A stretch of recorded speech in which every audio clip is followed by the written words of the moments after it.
Salut à tous, j'espère que vous allez bien, j'espère que ça se passe bien en France. Courage et petite pensée à tous ces gens qui actuellement subissent ce qui se passe. Encore une fois, courage à vous. Enfin bref, on va bien évidemment analyser ce petit BTC, on ira voir aussi l'Ethereum et le Ape sur lequel j'ai pris une petite position en long qui se passe plutôt pas mal. On ira faire un tour rapide aussi sur IMO parce qu'aujourd'hui il y a quelque chose aussi de cool qui va se passer. Et puis voilà, j'espère que cette vidéo vous plaira. Je tenais juste à vous donner une autre information, à partir de lundi je serai pas là pendant un mois, je pars en vacances et j'aurai pas de possibilité de faire de vidéo malheureusement. Donc on se retrouvera début août, il y aura encore une vidéo demain et pour faire un peu un débrief de tout ce qu'on peut faire pendant ce mois-là, et ensuite je vous laisserai vous débrouiller tout seul. Enfin bref, j'espère que cette vidéo vous plaira, je vous souhaite à tous un excellent visionnage, on est tout de suite parti. Crypto, million. Crypto, million. Crypto, million. Pour commencer, petit aparté pour vous expliquer aussi, donc sur la planète il se passe des choses actuellement pas bien en France, c'est un peu le bordel. Ce qui est hyper important dans votre business, etc., c'est de trouver un business que vous pouvez faire ça de n'importe où, n'importe quand. Donc avoir une liberté de mouvement, c'est hyper important. Donc vous dire, ok, actuellement je suis par exemple en France, ça se passe mal, c'est le bordel, je prends... Il n'y a pas de problème, je prends mes affaires, je prends mon billet d'avion et je vais dans un autre pays m'installer pour quelques temps. Ça, c'est vraiment quelque chose que vous devez essayer d'obtenir avec votre business. Si par exemple vous ouvrez, je sais pas moi, un magasin de moto par exemple, en fait vous allez être bloqué toujours au même endroit, et s'il y a quelqu'un qui pille votre magasin de moto par exemple, vous n'avez plus rien. Alors que le fait d'avoir un business en ligne, peu importe où vous êtes, et vous pouvez travailler sur la plage, etc., c'est hyper important. Donc vraiment ça doit motiver plus d'un à essayer de se focus sur un truc comme ceci, pour essayer de travailler de n'importe où, et si jamais ça se passe mal, prendre ses affaires et se barrer. Voilà la petite aparté par rapport à ça. C'est quelque chose que j'essaie de target, je pense que j'y suis maintenant, je peux le faire quand j'ai envie, si jamais je prends mon ordi, je prends mon écran, mon micro et c'est bon, je peux aller travailler ailleurs, même juste mon ordi ou mon téléphone, je peux commencer à trader. Donc vraiment essayer de vous former par rapport à une profession qui n'a pas de frontières. On va juste passer un petit coup sur Twitter, je voulais vous montrer ceci, donc assez intéressant, ça correspond un peu à notre scénario, venir récupérer la zone de fair value gap ici qu'on a en monthly, elle est énorme, et ensuite revenir rechercher donc entre la zone des 23 000 et la zone des 19 400. C'est exactement notre scénario.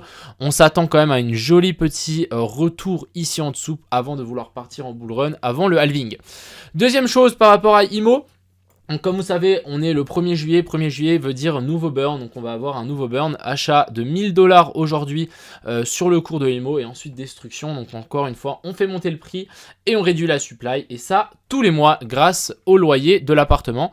Donc tenez-vous prêts, hein, on risque d'avoir ce petit achat et destruction. Donc encore une fois, tous les mois. Et si on a plus d'appartements, bien évidemment, ce système s'accélérera avec le temps. Ensuite, on va parler directement du BTC. Donc hier, j'avais dit qu'on allait avoir un potentiel rebond par rapport à ces plus bas là. C'est exactement ce qu'on est venu faire. On a eu un joli petit rebond. Je rappelle que sur ici BitGet, on est venu chercher ce plus bas là, alors que par exemple sur Binance, on est juste venu faire un équalo. Donc ça, c'est dangereux, on peut largement revenir chercher ces zones là. Pour le moment ça latéralise, le week-end il risque de pas trop se passer quelque chose, on verra, hein. Il s'est quand même passé quelque chose ces derniers week-ends. Pourquoi pas swept ici c'est plus bas là et ensuite vouloir essayer de repousser vers le haut, c'est largement faisable, mais je pense qu'ici on a un potentiel petit bottom et on devrait essayer de pousser un petit peu plus haut. En tout cas c'est ce que j'attends, hein. Moi j'attends toujours ici notre zone des au moins 32 500 pour récupérer les liquidités au nord. Du côté de la dominance du Bitcoin, on a eu une petite chute assez intéressante. Pour le moment, on n'a pas d'inversion de structure, donc on devrait continuer ici à grimper. C'est normal qu'on fasse des petites corrections de temps en temps, mais pour moi ici, il n'y a pas de raison qu'on s'inverse. On est venu chercher la zone de fair value gap et je pense qu'on peut, la petite zone de fair value gap qu'on a vu juste en dessous, et je pense que ça peut continuer à grimper. Je rappelle qu'on a toujours le gap ici des CME à la zone des 35 000 à potentiellement venir toucher, hein. Ça peut vraiment nous faire une belle zone de résistance si on vient s'appuyer là-dessus. Ensuite, on va directement parler de l'Ethereum. Je pense que on a un super setup. Donc ça, c'est la position que j'ai pris hier sur le copy trading. Plutôt content. Donc la target, c'est quoi? C'est ces sommets. Donc clairement, c'est un nouveau plus haut. C'est venir chercher l'énorme zone de fair value gap qu'on a laissé ici au nord, récupérer les liquidités, etc. Et je pense que l'Ethereum peut potentiellement rattraper son retard. On ira faire, donc on va directement faire un tour ici sur donc Ethereum contre le BTC. Qu'est-ce qu'on a ici? On a une recherche de liquidité sous ces derniers plus bas. Et ensuite, on a fait une jolie petite inversion inversion de structure, excusez-moi j'ai bégayé, mais voilà, petite inversion de structure, pourquoi pas venir retoucher la zone de fair value gap, et ensuite ici continuer à pousser. Donc si on a ça, je pense que notre trade peut passer. On aura aussi IMO bien évidemment qui va pumper, étant donné qu'on a la liquidité en Ethereum, donc ça c'est plutôt une bonne chose. Si vous avez beaucoup de BTC, pourquoi pas diversifier et passer un petit peu dans l'Ethereum. Je dis pas que on a l'inversion de structure qui va se passer, mais c'est vrai que ça commence peut-être gentiment, peut-être avec l'Ethereum, donc faites attention par rapport à ça. Je pense que voilà, on peut avoir un petit pump sur l'Ethereum. Pour le moment on est plutôt bien rentré, j'ai mis stop loss à break-even, donc on va patienter. On peut peut-être revenir chercher la zone de fair value gap qu'on a laissé là. Mais en théorie, ici, j'espère que l'Ethereum va venir chercher son retard et venir chercher un nouveau plus haut pour qu'on puisse TP tranquillement. Ensuite, du côté de la dominance du Bitcoin, bon, il ne s'est pas trop passé quelque chose, on est toujours en train de latéraliser ici, donc patience. Du côté de l'indice du dollar, on est un petit peu en train de chuter. On est venu récupérer ses plus bas. Tant que ça tient, je pense qu'on peut continuer à pousser. À voir comment ça va se goupiller ici. Mais en théorie, si ici on a continuation de la structure haussière, pourquoi pas corriger et ensuite vouloir repartir et nous faire vraiment des vagues comme ceci. Tac, tac, tac, tac, tac, tac. Et ensuite ici continuer à grimper. Du côté du SP500, on a eu un super pump qui a explosé donc la zone que j'avais notée par là. Donc on est venu chercher un nouveau plus haut. Affaire à suivre, est-ce qu'on va continuer à pousser bien plus haut ou pas? Je rappelle encore une fois que le marché, ça marche de liquidité en liquidité. On est venu récupérer les liquidités qu'il y avait là, maintenant on vient récupérer les liquidités qu'il y avait là. Donc assez violent quand même, hein. Le pump ici était assez puissant. Je crois qu'on a Apple qui a bien pumpé, qui a passé la zone des 3000 milliards de capitalisation, je ne sais pas si vous vous rendez compte, mais c'est gigantesque. Maintenant, affaire à suivre, je pense que le RSI ici ne va pas forcément suivre la hausse qu'on va venir faire, donc on risque d'avoir une divergence baissière. Et vous savez que si on a une divergence baissière, on peut largement venir corriger. Alors moi, j'attends toujours une correction, donc affaire à suivre. Du côté du Ape, donc le Ape, c'est une petite position que j'ai pris hier. Je vous avais partagé sur Twitter le scénario, hein. C'était assez lucky, on va dire, mais j'avais d'abord partagé ça. J'attendais vraiment un retour dans la zone de fair value gap, plus toucher la zone d'inducement. Quelques heures après, qu'est-ce qu'on est venu faire? Boum, on vient récupérer la zone de fair value gap et la zone d'inducement. Du coup, j'ai décidé de prendre un long. Je peux vous montrer ça.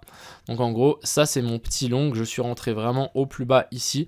Et du coup, maintenant, on en va target un nouveau sommet. Pourquoi pas ici venir toucher donc la zone de support qu'on était venu faire là en tant que résistance et venir chercher un nouveau plus haut. En tout cas, je ne close pas avant ce plus haut là, c'est vraiment la target, hein, étant donné qu'on a fait notre inversion structure. On revient chercher les zones assez intéressantes. Maintenant simplement on attend donc de liquidité en liquidité. On vient récupérer les liquidités qu'il y avait là. Les prochaines liquidités sont là-haut.